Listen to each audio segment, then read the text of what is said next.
Howdy.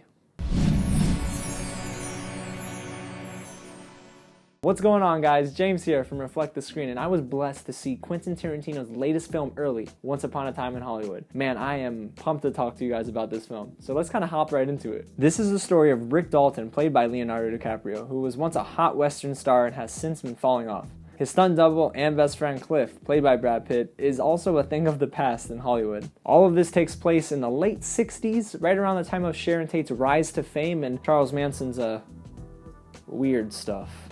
Before I go any further, if this is your first time here at Reflect the Screen, welcome to the channel. This is a place where I drop videos weekly on movies and TV shows, so if you don't want to get lost, go ahead and hit the big red button below and subscribe to the channel. Like this video, share it with your friends, and don't forget to go down below. Let me know in the comments, what is your favorite Quentin Tarantino film? Let's start with what I loved about Once Upon a Time in Hollywood.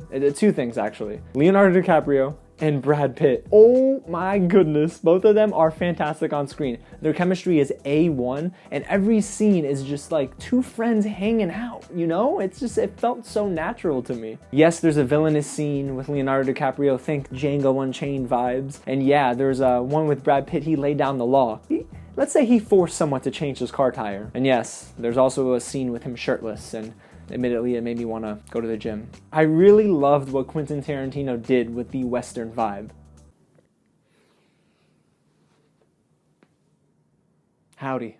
But really, I do adore what Quentin Tarantino did with Rick Dalton. He made me fall in love with the character. He spent his time with Leonardo DiCaprio's character, and that just made the film so much better because it wasn't a story about Hollywood, it was really about Rick Dalton, an aging Western star. It was cool. And those moments where we're taken into episodes of Bounty Law, which is the Western show that gave Rick Dalton his fame, and different movies and TV shows he was a part of, it added to the atmosphere of the movie, and I really enjoyed being immersed into every single minute. There's also a ton to love about the supporting cast, because if you're a fan of Quentin Tarantino, you know that a lot of actors come up to bat for him. Whether it's 30 seconds or 30 minutes, they're gonna wanna be in Tarantino's film. Now, excluding Al Pacino's character, I really did love different surprises like Timothy Olyphant. It was so cool to see him alongside Leonardo DiCaprio. There are also some really legendary moments, and I don't wanna spoil anything. This is a no spoiler zone right here. But what I will say, Mike Moe plays an amazing Bruce Lee, and there's also another sequence that's pretty fire. And I can't forget about the technical aspect to this film. The cinematography is on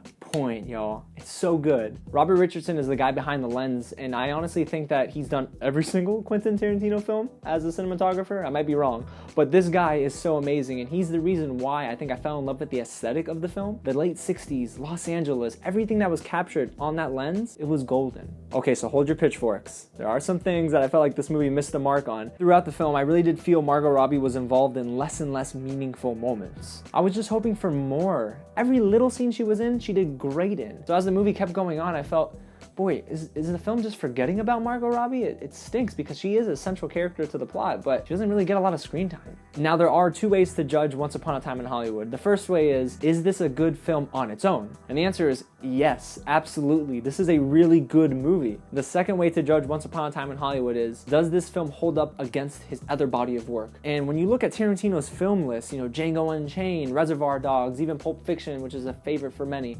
I don't think this is a very good Quentin Tarantino film. It's very middle of the pack. It's fine, but it's not among his best at all. It's nowhere near his top 5, I think. So you should see it. You're gonna have fun with it. But I really, really wanted this to be the film I came out of the theater saying, this is one of Quentin Tarantino's best movies, and it just didn't get there for me. All right, guys, so that's my take on Tarantino's latest. If you enjoyed this review, go ahead and hit the subscribe button below, like this video, share it with all your friends, and please let me know in the comments when you see the movie. Did you enjoy it? Actually, did you enjoy it more than me, or did you hate the movie? And don't forget to check out Reflect the Screen on Facebook, Twitter, and Instagram. So until next time, y'all, I'll catch you at the next screening. Man, that's such an awful Western accent. Oh my God.